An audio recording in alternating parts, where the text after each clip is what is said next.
Today's episode is brought to you by our lead sponsor, Safe House Project. Hey, this is Joe at the Pour-Over. Happy first day of fall. The autumnal equinox is one of 2 days each year when the length of day and night are nearly equal. And it means those pumpkin decorations are now socially acceptable. Now, for the headlines. Today, we're talking about Charlie Kirk's memorial, the looming government shutdown, President Trump hiking the price of H1-B visas, and other top news for Monday, September 22nd. Stay informed while remaining focused on Christ with the Pour-Over. Here's your quote of the day. 99% of the failures come from people who have the habit of making excuses. George Washington Carver. Let's get started with some espresso shots. State Farm Stadium was at max capacity yesterday, about 73,000, for Charlie Kirk's memorial service, with early estimates suggesting millions more viewers online. Turning Point USA, the conservative political organization Kirk co-founded, encouraged attendees to come dressed in their red, white, and blue Sunday best. Security was tight. There was a strict no-bag policy, bulletproof glass around the speaker's podium, and police arrested an armed man who entered the stadium on Saturday, accusing him of impersonating law enforcement. The memorial featured over a dozen speakers, including Charlie's wife Erica, President Trump, Vice President Vance, and other Trump administration officials. They pledged to continue Turning Point's conservative activism in high schools and colleges, and repeatedly celebrated Kirk's faith. The event itself included worship music from major Christian artists, scripture readings, and gospel presentations.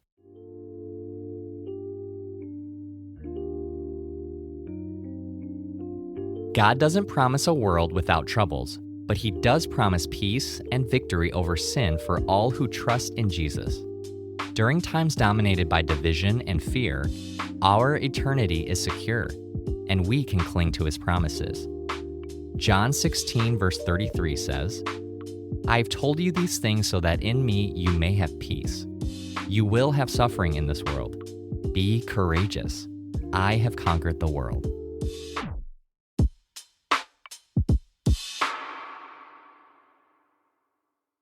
Shutdown season is upon us.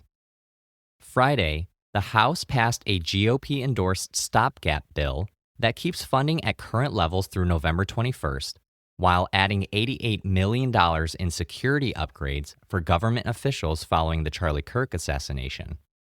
The Senate voted it down 44-48, well short of the 60 needed votes. Democrats countered with their own bill, which would extend funding until October 31st, boost security for government officials by $326 million, restore Affordable Care Act subsidies, and roll back recent GOP-backed Medicaid changes. That proposal also flopped in the Senate. Congress is now in recess until September 29th, just before the current funding expires on September 30th.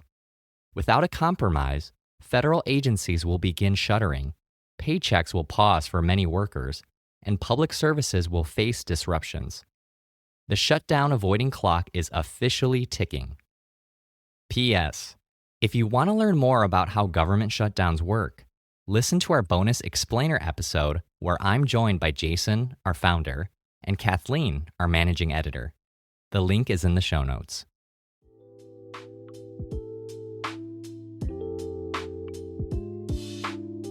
If our hope is based on political negotiations or economic security, then we live in fear because we could lose everything. But if our hope is rooted in the eternal security provided by Christ, then we can weather any storm, even a government shutdown. My hope is built on nothing less than Jesus' blood and righteousness. On Christ the solid rock I stand, all other ground is sinking sand. Edward Mote.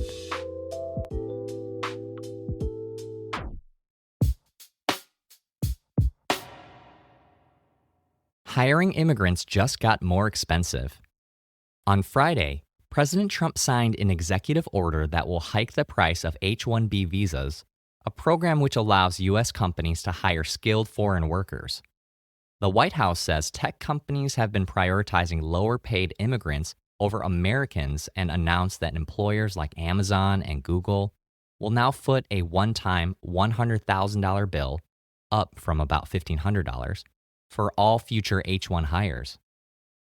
Critics say the move will make it harder for U.S. companies to attract the world's top talent. There is another, more expensive option. Number 47 also ordered the creation of the, quote, Trump Gold Card, an expedited permanent residence document available for $1 million. President Trump expects the program to generate $100 billion, which he said will be used for, quote, reducing taxes, pro-growth projects, and paying down our debt.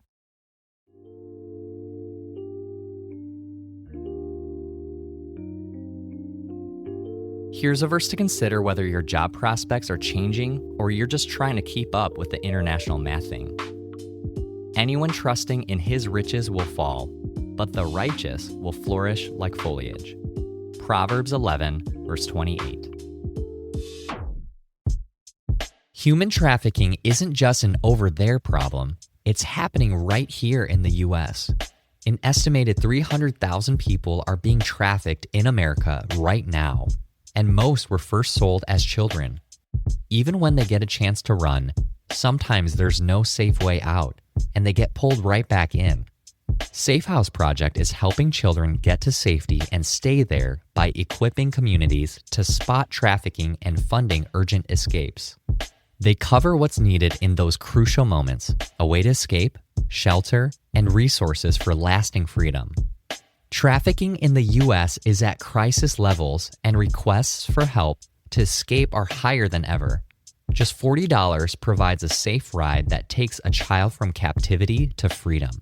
Safe House Project can't miss the moment when a child is ready to escape, and your gift makes sure they don't. Give a child the way out.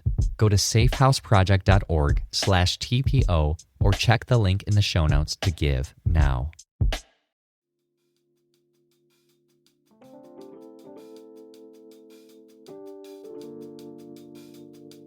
In other brews, here's a rapid round of updates.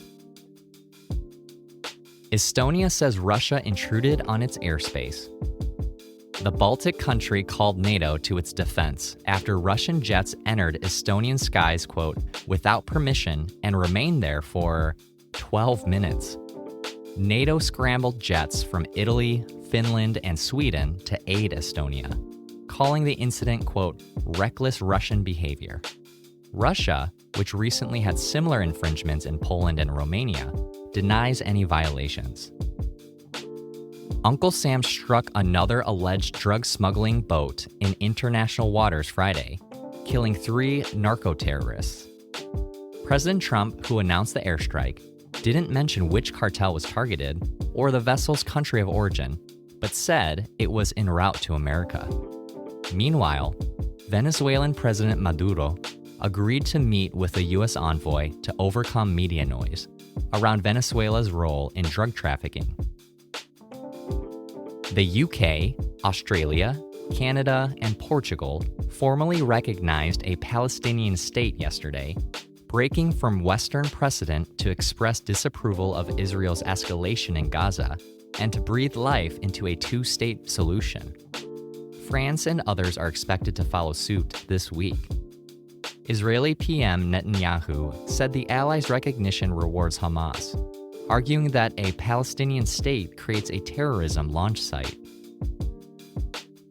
The CDC's Vaccine Advisory Panel voted to change COVID-19 vaccine guidance on Friday. The panel, appointed by HHS Secretary RFK Jr., unanimously agreed that the shot should be weighed using, quote, individual-based decision-making in consultation with a clinician for those between 6 months and 64 years old. The panel narrowly voted down a measure recommending that states require prescriptions for a COVID vaccine. Ticketmaster is in the hot seat. The FTC and 7 states have sued Ticketmaster and parent company Live Nation, accusing them of hiding fees and teaming up with scalpers to inflate resale prices, leaving artists and fans to pay the price. The FTC said live events, quote, should not cost an arm and a leg to attend. Ticketmaster says the claims misrepresent its business practices. That's all we have for today. Thanks so much for listening, TPO fam. If you're listening on the Apple Podcasts app, give us a 5-star rating and drop a review. If you're listening on Spotify, give us a follow and hit the notification bell to never miss a new episode. We're grateful for your support and hope you have a great day. Catch you on Wednesday. What if you could boost your savings while advancing the gospel? With Christian Community Credit Union, you can. With their high-yield Harvest Bundle, you can earn 4% APY and a $100 bonus with Harvest checking accounts and 5% APY and a $100 bonus with Harvest savings accounts. Plus, every deposit made is used to finance the growth of churches and ministries. Bank with your values with CCCU. Apply for the Harvest Bundle today at mycccu.com/TPO bonus. Terms and conditions apply. Membership eligibility required. Each account is insured up to $250,000. This institution is not federally insured.